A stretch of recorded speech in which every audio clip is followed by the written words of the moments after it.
Donc effectivement, je vais essayer de vous parler de l'apport des macaques pour la physiopathologie des accidents vasculaires. Alors tout d'abord, juste pour leur positionner l'AVC, actuellement, bah, c'est une personne sur six, hein, dans le monde aura un AVC. 17 millions d'AVC par an, plus de 140 000 victimes d'AVC par an en France, un tiers des patients qui gardent un handicap et c'est la première cause de déficit acquis chez l'adulte et la deuxième cause de démence chez l'adulte. Donc, c'est 2 entités physiopathologiques. En fait, quand on parle d'AVC, c'est complètement 2 pathologies différentes. L'AVC hémorragique, qui représente 20 des cas, et l'AVC ischémique, donc qui résulte d'un thrombus qui bloque dans d'une artère cérébrale majeure, qui bloque la circulation sanguine. Et dans ces cas-là, ça représente 80 des cas. Et moi, je vais vous parler uniquement d'AVC ischémique et donc pas du tout de l'AVC hémorragique. Donc, si on reprend l'histoire de l'AVC ischémique, eh bien, c'est parti de recherches sur le singe, puisque effectivement, à l'époque, il y avait énormément de recherches qui se faisaient pour comprendre le fonctionnement cérébral et pour comprendre ce qui se passait, en particulier pour avoir compris que quand il y a une artère qui est bouchée, il y a une évolution temporelle avec un corps de lésion qui, lui, est la lésion irréversible d'emblée. Et puis, ce qu'on va appeler une pénombre. Et cette pénombre, dans les premiers modèles qui avaient été faits et étudiés en Europe, en particulier dans les pays scandinaves et en Angleterre, avait permis de démontrer qu'effectivement, il y avait un cœur infarci. Et puis autour, il y avait une zone qui, au niveau électrique, était paralysée et qui a été qualifiée de pénombre, puisque c'est une zone qu'on peut sauver si on désobstrue l'artère et que, du coup, dans un temps suffisant, enfin, dans un temps pas trop long, puisque plus on attend, plus cette pénombre qui est encore en survie ben, va passer à un dommage irréversible.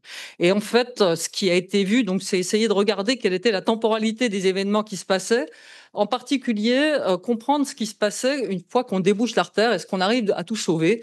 Et dans la temporalité des événements, on sait que les premiers événements qui interviennent, hein, c'est l'excytotoxicité, donc au niveau neuronal, un dysfonctionnement neuronal, mais qui est dû dès le départ à une dysfonction mitochondriale qui induit donc une mort de la cellule par ouverture d'un certain nombre de pores calcium au niveau de la mitochondrie, qui engendre un stress oxydant et avec une série de cascades derrière, d'inflammation, d'autres acteurs qui interviennent en cours de route, dont les dommages microvasculaires et les dommages de la barrière hémato-encéphalique qui vont, on va dire, suramplifier ce qui se passe déjà. Et en fait, ce qui s'est passé très, très tôt, c'est que pour comprendre, en fait, ce qui se passait pendant cet AVC, alors on peut faire le parallèle avec l'accident cardiaque, hein. L'accident cardiaque, on a fait la preuve, on a démontré chez l'homme que c'était réellement lié à l'obstruction d'une coronaire qu'en 1980. L'article dans le New England Journal of Medicine qui a fait la preuve définitive que un infarctus, c'était dû à une occlusion des coronaires. Donc, dans l'AVC, si vous voyez, on a su assez vite, en fait. On était beaucoup plus près, puisque dès les premières des années 80, on en était à faire des études grâce justement à la tomographie par émission de positons. Et en France, on était très bien positionné. Il y a eu beaucoup d'études qui ont été faites à Cicéron, à Caen, par Jean-Claude Baron et son équipe pour aller regarder ce qui se passait en termes métaboliques grâce à différents radiotraceurs. Donc, on utilisait à la fois de l'eau marquée à l'oxygène 15 permettant de mesurer le débit sanguin cérébral, de l'oxygène 15 inhalé qui permettent de mesurer la consommation d'oxygène et ce que le tissu extrait en oxygène. Et ce que vous pouvez voir là dans cet exemple chez les chats, c'est qu'un tissu encore vivant est capable d'extraire de l'oxygène, a un métabolisme certes un petit peu diminué de l'oxygène, mais c'est très différent par rapport à un cas comme celui-ci où il n'y a plus d'extraction d'oxygène et où, même si on reperfuse, eh bien, le tissu n'est pas capable de reprendre du métabolisme correct, et en particulier la consommation de glucose. Alors que vous voyez ici, dans ce deuxième cas, ça reprend la consommation de glucose reprend après reperfusion. Et ces premières études avaient été menées en parallèle chez l'animal, dans les modèles animaux. Alors j'ai illustré chez le chat, mais c'était fait en parallèle chez les primates et chez le chat et chez l'homme. Mais en revanche, chez l'homme, à l'époque, il y avait aucun traitement pour, aider à la recanalisation de l'artère et permettre de dissoudre le thrombus pour recanaliser. Donc vous voyez ici, ben, c'est, des sujets humains qui ont été suivis, mais où, il n'y avait pas de recanalisation et donc la consommation d'oxygène, elle, ne faisait que chuter. Donc sur ce constat-là, qu'est-ce qui s'est passé en termes révolution thérapeutique? Eh bien, c'est seulement en 1995, qu'on a pu faire quelque chose pour les patients, qu'on a eu le premier traitement qui a été, accepté, qui a été validé aux États-Unis, qui était, une thrombolyse intraveineuse et le problème de ce traitement alors, si on fait le parallèle encore avec le cœur, en 1995, on allait dans les artères coronaires pour retirer le thrombus. C'était, voilà, on était capable de si vous regardez à quel moment on a pu aller dans les artères cérébrales pour retirer le thrombus, bah, c'est seulement en 2015, c'est-à-dire seulement 10 ans. Le problème de ce traitement de thrombolytique, bah, effectivement, il y avait 3 en fait 3 traitements 3 problèmes, hein. C'est que, 2 problèmes majeurs en fait, mais le troisième en étant la conséquence, c'est qu'on peut l'utiliser que dans les 4h30 après le début des symptômes, puisqu'après il y a un risque hémorragique majeur, au niveau cérébral. En fait, les neurologues ont été dans l'histoire de la neurologie, c'est qu'ils n'osaient pas toucher, puisque dès qu'on touchait quelque chose, on fait saigner, ce qui est encore pire que, quand c'est ischémique. Et donc le risque hémorragique est environ 10, même si on est dans le créneau horaire des 4h30. Donc l'éligibilité au traitement, mais il faut imaginer ce que je vais vous montrer juste après, pour être éligible au traitement, il faut faire du diagnostic. Le seul moyen de faire des diagnostics entre hémorragie et ischémique, c'est faire une imagerie. Donc il faut que dans les 4h30, la filière d'urgence ait permis de faire une IRM ou un scanner pour pouvoir dire vous êtes éligible. Donc 5 à 10 uniquement des patients étaient éligibles à ce traitement. Depuis 2015, la situation a un petit peu changé. Bah, grâce à ces dispositifs-là, alors ça avait fonctionné, mais si ça fonctionne pas, c'est pas grave. C'est des dispositifs endovasculaires qui permettent d'aller traiter, retirer le caillot. Alors il faut imaginer que naviguer dans les artères cérébrales sous rayon X, les patients ne sont pas anesthésiés en général, ils sont tout au plus sédatés, puisque bah, il faut pouvoir contrôler un certain nombre de choses. Et ce qui a été montré, alors ça n'a pas été montré tout de suite, hein, mais les études cliniques se poursuivant, ce traitement peut être valable jusque 24 heures après le début des symptômes. L'éligibilité, du coup, on est à plus de 20 ce qui bloque actuellement, bah, c'est le nombre de neuroradiologues interventionnels qui peuvent être sollicités puisque, bah, il y en a encore très peu et il faut plus de 10 ans pour former un spécialiste capable d'aller naviguer dans les artères cérébrales et retirer un caillou. Donc, on peut se dire, si on est en 2015, qu'en est-il? Ben, la thrombectomie mécanique permet de retirer le caillot, certes. On peut aller jusqu'à 24 heures, donc y compris les patients qui se réveillent avec un AVC pour lesquels, ils n'étaient pas éligibles au traitement par thrombolyse, puisqu'on ne sait pas à quelle heure ils ont démarré leurs symptômes. Donc eux, ils ne pouvaient pas bénéficier d'un traitement. Cette étude-là a permis de démontrer qu'on pouvait effectivement, traiter ces patients qui avaient un AVC du réveil.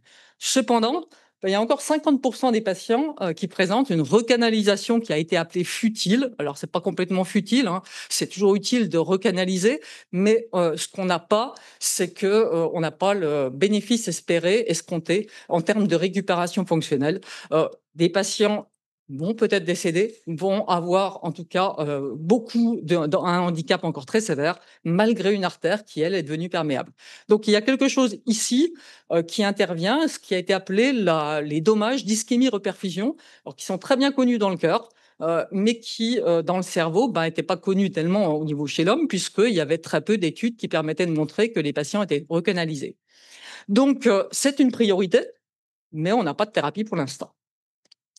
Et c'est une priorité où malgré un certain nombre d'études, on ne connaît pas encore tout. Donc ces lésions d'ischémie-reperfusion, c'est un tableau complexe, dynamique, mal connu.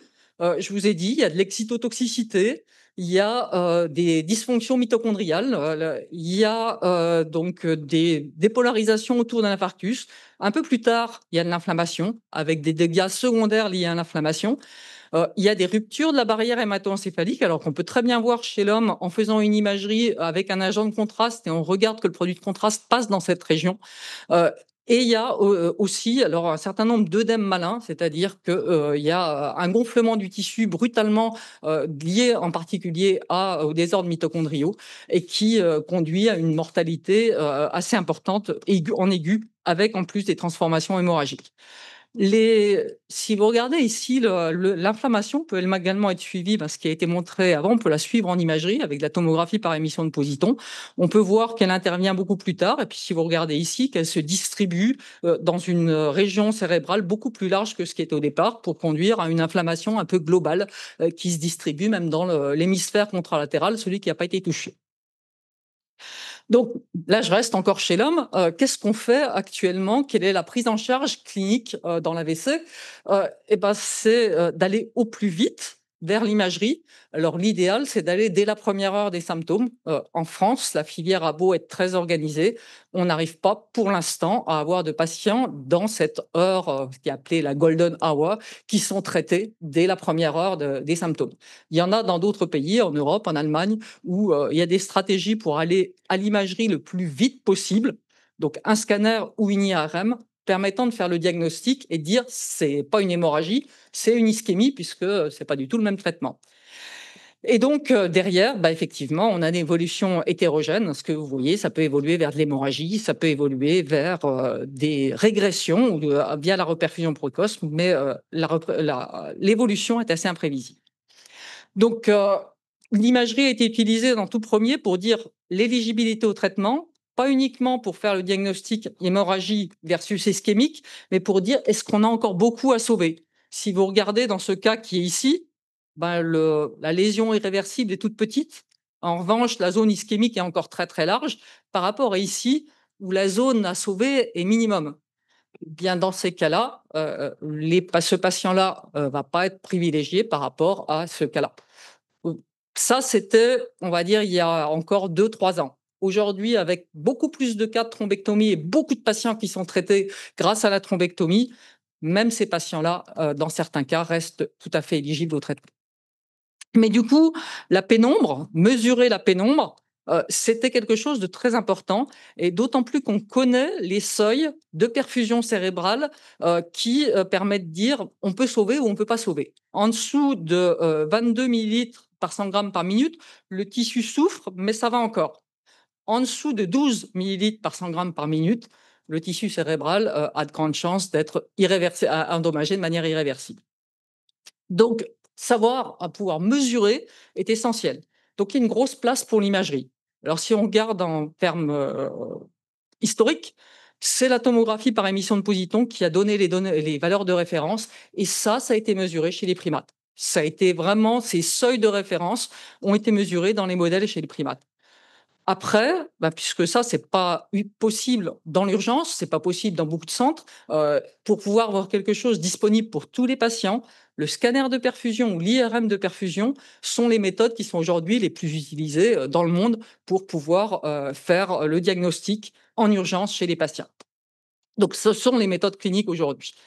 Et les logiciels qui se sont développés en aide au diagnostic d'urgence pour aller immédiatement orienter vers le traitement, eh bien, ce sont des logiciels qui sont disponibles sur les consoles d'imagerie permettant de mesurer la zone qui va être sauvée, donc cette pénombre, le volume de cette pénombre par rapport au volume irréversible. Et du coup, d'avoir après un suivi. Ça a été montré par des grosses études internationales avec de la reperfusion. Donc, en piste thérapeutique, là, on se retrouve sur un problème translationnel.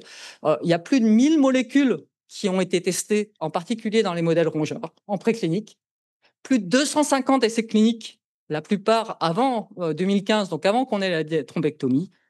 Zéro traitement a montré un effet positif dans l'AVC ischémique. On a zéro traitement actuellement, à part la recanalisation, soit par la thrombolyse médicamenteuse, soit par la thrombectomie. Il y a que ces 2 traitements, et on n'a rien d'autre pour les patients, donc on n'a rien pour. Donc il y a une question qui est très importante dans l'AVC, dans la recherche en AVC. Pourquoi tous ces échecs de translation alors que en préclinique, c'est vraiment la communauté est très organisée pour faire, ce qu'on disait tout à l'heure, des essais en double aveugle, randomisés, en préclinique, comme en clinique. Donc, le préclinique est très organisé pour avoir des essais de qualité. Alors le problème, c'est que la plupart des modèles se font chez les rongeurs. Et chez les rongeurs, on a montré en particulier que les anti-excitotoxiques, enfin les anti-stress oxydants fonctionnent très bien. Chez l'homme, ça n'a pas été. Et finalement, le seul traitement qui est chez l'homme, chez les rongeurs, était pas si voilà, était pas si positif. Les thrombolytiques n'étaient pas si évidents chez les rongeurs. La principale différence, c'est qu'on n'utilise pas forcément toujours l'imagerie ou toujours les mêmes facteurs pour regarder, et en particulier aussi, on est chez la souris, donc on n'est pas du tout sur, le même système au niveau vasculaire. Si vous regardez les modèles chez la souris, c'est des modèles, avec, soit, un modèle de thrombine où on injecte, pour créer un thrombus localement, soit avec un filament. Alors l'avantage, c'est que c'est assez reproductible. C'est en physiopathologie, c'est assez proche de l'homme, mais finalement, ça forme des infarctus massifs. Le cerveau des rongeurs est lysencéphalique, il y a surtout de la matière grise et les souris récupèrent très, très, très bien. Qu'est-ce qu'on peut faire de mieux? Bah, effectivement, si je regarde l'historique de l'AVC, beaucoup de choses ont été faites chez le chat et chez le primate non humain pour comprendre la physiopathologie de l'AVC, avec des modèles, alors un peu assez barbares, hein, transorbital, ou des modèles, c'est ce qui se fait aujourd'hui, des modèles endovasculaires. Donc par voie sous rayon X, on essaye d'aller, occlure l'artère et du coup de pouvoir désocclure l'artère par des matériels endovasculaires qu'on peut retirer. Heu, je vais vous montrer ensuite un exemple de ce qu'on a fait nous à Lyon. Alors dans un contexte, je vais vous donner le contexte. Bon, donc il y a peu de modèles d'ischémie-reperfusion. Depuis la thrombectomie, il n'y avait pas un modèle qui soit thrombectomie, light, c'est-à-dire, qui mime la thrombectomie, avec une imagerie comme ce qui est fait chez l'homme et avec un suivi neurofonctionnel et une substance neuroprotectrice. Alors, pourquoi on a monté cette étude chez le primate non humain en 2016, hein, donc juste après l'arrivée de la thrombectomie, c'est que il y avait des thérapies neuroprotectrices qui avaient été testées. Alors, on va reparler de la cyclosporine A, qui avait été testée comme protecteur de la mitochondrie, injectée au stade aigu, juste avant la reperfusion, pour limiter l'ouverture du pore mitochondrial et du coup maintenir l'intégrité de la mitochondrie. Et une phase 2 avait été faite à l'hôpital, mais à une époque où on n'avait que la thrombolyse et donc où une grosse partie des patients, même si on injectait un thrombolytique, n'avaient pas une reperfusion adéquate. Et donc il y avait sur le sous-groupe de patients qui, eux, avaient été reperfusés, on avait l'impression, mais statistiquement, on n'atteignait pas la validité statistique, qu'il y avait un effet de cette cyclosporine. Donc à ce moment-là, il y avait vraiment une question, est-ce que la cyclosporine a un effet? Et est-ce que dans un modèle de primate chez les rongeurs, ça avait été démontré, hein, chez les rongeurs, ça fonctionnait, il n'y avait pas de problème. Est-ce que du coup, avant de lancer une phase 3 multicentrique, est-ce que un modèle primate serait justifié? Et vous voyez ici ce qu'on peut faire chez le primate. On peut avoir exactement les mêmes grilles de lecture que chez l'homme. Voilà l'infarctus en phase aiguë, donc qui représente l'œdème intravasculaire. On a la même chose chez le primate, chez le macaque, et on a ici la mesure de la zone qu'on peut sauver, et on a exactement ici la zone qui peut être sauvée avec des interventions neuroprotectrices. Donc notre hypothèse, c'était qu'on pourrait voir l'effet d'une intervention neuroprotectrice et regarder, mieux comprendre la physiopathologie et l'évolution des lésions d'ischémie-reperfusion. Donc, pour objectiver l'ischémie, c'est la mesure de l'œdème cytotoxique. Donc ça, c'est en diffusion en IRM. Pour mesurer la perfusion, on a utilisé un appareil de TEP IRM qui permet de faire de l'IRM et de la TEP en même temps. Et donc, on peut mesurer leur débit sanguin régional en injectant de l'eau marquée à l'oxygène 15. Et puis, on peut faire en parallèle la mesure qui est faite en clinique de l'urgence avec de l'IRM où on injecte un produit de contraste. Et vous voyez, quand le produit de contraste arrive, on a une perte de signal qui montre le passage du produit de contraste dans la zone normalement perfusée, alors que la zone ischémique ne voit pas de perte de contraste. Et ces deux méthodes permettent d'analyser, de mesurer le. Autre question, la barrière hémato-encéphalique. Pour les neurologues, vasculaires, la perméabilité de la barrière hémato-encéphalique est un biomarqueur prédictif de ce qu'ils redoutent le plus, de l'hémorragie intracérébrale. Lorsque, il y a une fuite de la BHE, de la barrière hémato-encéphalique précoce, eh bien, en général, ça se traduit, dans les suivis à 2 jours ou à 7 jours par de l'hémorragie, une transformation hémorragique dans cette zone-là. C'est-à-dire que cette ouverture initiale de la barrière se traduit par un problème microvasculaire, par une hémorragie. Donc, dans le modèle chez le primate non humain, et on a regardé si si on pouvait avoir exactement les mêmes, on va dire les mêmes biomarqueurs, ce même biomarqueur de la BHE. Et effectivement, en injectant un produit de contraste et en regardant son passage à travers la barrière, normalement la barrière intacte, le produit ne passe pas. Et bien, quand le produit passe, effectivement, on peut voir un suivi à J7 avec une hémorragie au même endroit. Donc, on a bien un marqueur aussi prédictif que chez l'homme. Alors, l'intérêt de le faire dans un modèle, c'est qu'on peut en même temps valider une technologie. Alors, on avait travaillé avec une entreprise qui fabrique des nanoparticules pour la radiothérapie, qui sont en essai clinique pour aller traiter des tumeurs cérébrales et pour lesquelles on a besoin de mesurer la perméabilité de la barrière pour savoir combien on peut en délivrer. En mesurant par l'IRM, on peut avoir des méthodes de mesure le modèle qui est derrière permet d'avoir des cartes de la perméabilité de la barrière grâce à des techniques d'analyse d'image qu'on peut appliquer, qui sont exactement, on utilise les mêmes logiciels que ce qui est utilisé en clinique dans les tumeurs pour mesurer la barrière. Ce qu'on a pu montrer, c'est que avec le produit standard clinique, les petits chélates de gadolinium, on arrivait à mesurer cette augmentation de la barrière, ce qui était attendu. Et en utilisant ces nanoparticules, bien on avait un peu plus de discrimination de cette ouverture précoce de la barrière qui se rétablit. On voit que la barrière hémato-encéphalique, la perméabilité de la barrière, elle revient normale plusieurs jours après. C'est tout à fait réversible, mais cette phase critique peut tourner à l'hémorragie. On avait testé l'effet de la cyclosporine A. Alors au départ, la cible de la cyclosporine A, c'était la protection de la mitochondrie, alors du neurone ou d'autres cellules.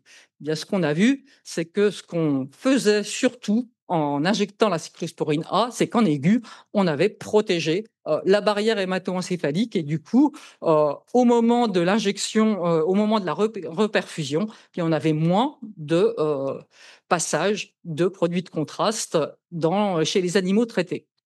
Et ce qu'on a pu voir également, c'est qu'à distance, dans les plexus choréines, donc qui sont pour le drainage cérébral et pour les effets tardifs à distance, eh bien, on avait également une protection de la perméabilité dans les ventricules, enfin au niveau des plexus choréides, des ventricules latérales, dans la zone ipsilatérale, induit donc par cette cyclosporine A. La question suivante, l'inflammation. Et ça, effectivement, l'évolution de l'inflammation en post-AVC, il y a eu des essais cliniques, là aussi, pour se dire c'est une cible qui permettrait d'éviter, de diminuer les effets secondaires chez les patients. En particulier parce qu'on sait que cette inflammation peut induire d'une activation microgliale étendue dans la zone de pénombre, mais peut également avoir des effets à distance avec des morts secondaires, en particulier au niveau de régions comme le thalamus. Et ça a été démontré dans des études chez les patients en suivi post-AVC que l'inflammation peut conduire des dégâts à distance. On l'a retrouvé dans le modèle chez le primate, on a retrouvé dans le thalamus, comme dans la lésion, en périphérie de la lésion, une activation microgliale qui intervient à une semaine, mais qui est encore plus importante, un mois après l'AVC. Même chez des animaux qui avaient de petits AVC, puisqu'on avait la même variabilité en termes de taille d'AVC qu'on peut avoir chez l'homme, ce qui peut être éventuellement une augmentation de la variabilité qui est spécifique à ce modèle. Et si on regarde l'effet du traitement, on a regardé. Alors, c'est peut-être un effet lié à l'effet immunosuppresseur de la cyclosporine, mais en tout cas, on avait une nette diminution de l'activité microgliale, à la fois dans le cœur de lésion et aussi dans le thalamus, à distance de l'intervention, puisqu'on était à 1 mois après l'intervention. Autre phénomène qui intervient chez l'homme, qui a été redécouvert, qui était connu dans le cœur, dans l'ischémie cardiaque, l'ischémie-reperfusion cardiaque, on sait que lorsqu'on effectue une recanalisation, on peut avoir derrière des désordres microvasculaires, des vaisseaux qui étaient ouverts au départ, juste au moment où on retire le caillot, et qui petit à petit deviennent occlus par des invasions de neutrophiles ou simplement parce que les péricytes autour induisent une vasoconstriction, enfin les vaisseaux se referment. Chez le primate, on a observé exactement ce phénomène de no reflow, et au moment où on l'a observé, il n'avait pas encore été redécouvert chez l'homme. Il était encore une grosse étude post-thrombectomie a permis de dire oui, ça existe chez l'homme, mais comme juste avant, on n'avait pas encore beaucoup d'études avec de la thrombectomie, on n'avait pas retrouvé. Donc après la recanalisation, oui, effectivement, il y a du no reflow chez le primate, et la question, elle est toujours le cas en clinique. Qu'est-ce que ça veut dire? Est-ce que ça se traite? Est-ce qu'il faudrait proposer de nouveaux traitements thrombolytiques? Quel est le traitement possible? Sachant que les patients qui ont du Nouriflow ont effectivement une moins bonne récupération fonctionnelle, et ça a été prouvé dans cette grosse étude de 2022. La manière de regarder le Nouriflow, c'est de le regarder au niveau métabolique. Donc, on avait fait une étude en regardant la consommation d'oxygène, où on peut voir qu'il y a finalement tous les Nouriflow ne se ressemblent pas. Il peut y avoir une hypoperfusion, mais vous voyez ici, il y a comme ce qu'il peut y avoir pendant l'ischémie, le métabolisme de l'oxygène est effondré, alors qu'ici, il est maintenu. Et en parallèle, si on regarde l'extraction d'oxygène, ces 2 zones sont encore viables, hein, mais celle-ci est beaucoup plus atteinte que celle-ci. Et en parallèle, il y a aussi de la perméabilité de la barrière beaucoup plus importante dans ce cas-là que dans ce cas-ci. Et qu'est-ce que ça peut montrer?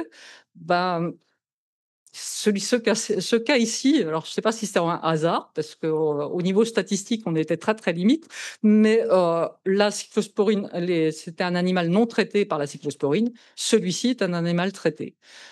Ce que le traitement nous a permis de voir, c'est que la perméabilité de la barrière était moins importante, que les plexus choroïdes avaient l'air moins perméables en chronique, et qu'une inflammation chronique atténuée et sans atteinte à distance du thalamus avec le traitement.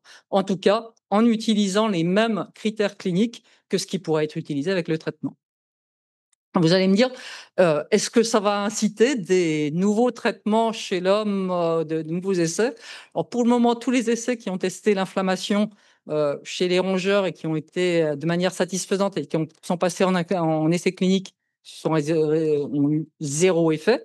L'excytotoxicité, il y a eu un essai très important, par une équipe de Coupe et Timanski au Canada, qui avait été faite d'abord chez les rongeurs, ensuite chez les primates en 2014, et qui a donné lieu à des essais très importants, unicentriques positifs, multicentriques négatifs. Ils viennent de republier dans le Lancet une nouvelle étude où ils ont regardé sans association avec, avec les antithrombolytiques.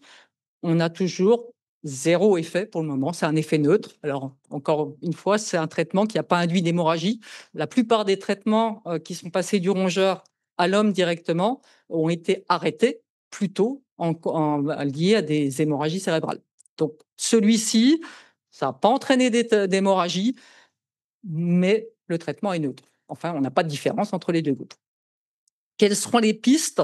C'est de le faire le plus tôt possible, d'avoir une intervention qui est pendant l'occlusion, mais pendant cette première heure, qui serait la cible. Alors qui est possible, notamment en Allemagne, parce qu'ils ont mis en place des scanners dans l'ambulance, et donc la possibilité de faire un scanner au patient directement dans l'ambulance, et donc de gagner pratiquement 1 heure entre le temps de passer en radiologie et de pouvoir déclencher le. Autre possibilité, augmenter la collatéralité pendant l'occlusion. Et là, il y a des interventions qui se font dans les services, alors qui ont été testées dans d'autres applications, notamment en inclinant, en mettant la tête en bas pour essayer de recruter, d'ouvrir les collatérales. Mais là, avec potentiellement un risque d'hémorragie à bien vérifier. La protection de la BHE, donc effectivement, ce que je vous ai dit, la BHE, la barrière hémato-encéphalique, la cyclosporine A la protège, et ça, c'est déjà très bien connu dans l'Alzheimer et dans les modèles d'Alzheimer, et avec une translation possible, modulo un essai clinique. Préservation de la microcirculation, oui, mais comment? Ça, je ne sais pas. En tout cas, on peut faire de la recanalisation jusqu'à 48 heures. Protection de la de l'unité neurovasculaire. Là, la fenêtre, ça serait la recanalisation, mais aussi après. Et puis modulation de la réponse neuro-inflammatoire, mais là, un équilibre est à trouver, puisque ce qu'on sait, c'est que pendant la phase aiguë, il y a une altération de la phagocytose, donc il ne faut pas aller en plus taper enfin, inhiber complètement la réponse inflammatoire si il y a déjà une altération de la phagocytose, et qu'en plus, il y a beaucoup de patients suite à une immunodépression post-AVC qui font des infections pulmonaires. Donc il y a sur la cible sur l'inflammation, c'est pas si évident. Et donc finalement, pour le neurovasculaire, ben, il y a peut-être un changement de paradigme à avoir. Pour le moment, c'est clair, c'est une seule option pour tous et aller le plus vite possible vers la recanalisation, et ça va pas changer, et si possible, avoir un diagnostic, le plus rapide. Mais peut-être que dans le futur, pour les médecines, les thérapies permettant de protéger, de faire de la neuroprotection, on est sur une médecine 5P, hein, donc pouvoir mieux comprendre, mieux. Et là, la place des modèles primates, c'est sans doute pour avoir une preuve avant d'être sur un essai clinique large qu'il n'y a pas de transformation hémorragique. Ça, c'est la première chose que veulent savoir les neurologues. Et puis qu'on garde une efficacité. Voilà. Et je vous remercie, et je remercie toutes les personnes qui ont pu travailler autour de ce projet chez le Primat. Merci beaucoup.